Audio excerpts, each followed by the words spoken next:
Ci troviamo in salita a Cedassamare. Qui troviamo una villa che è disposta su 4 livelli e come vi abbiamo raccontato precedentemente abbiamo deciso di frazionarla per creare 3 unità abitative. La prima è stata già venduta, quella al piano intermedio.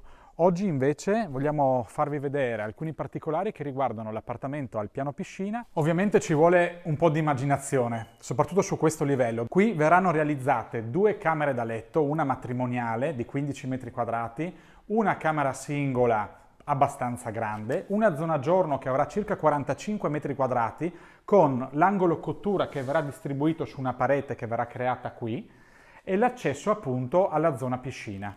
In questo caso l'appartamento ha una bella terrazza che affaccia proprio dalla parte del giardino e verso il mare. Gli appartamenti vengono venduti con 2 posti macchina ciascuno. Qui verrà chiusa la parete e verrà ingrandito quello che oggi è un piccolo bagnetto. Questo appartamento ha inoltre una grandissima cantina interna all'appartamento che potrà essere usata come ripostiglio, lavanderia o anche come una piccola zona palestra.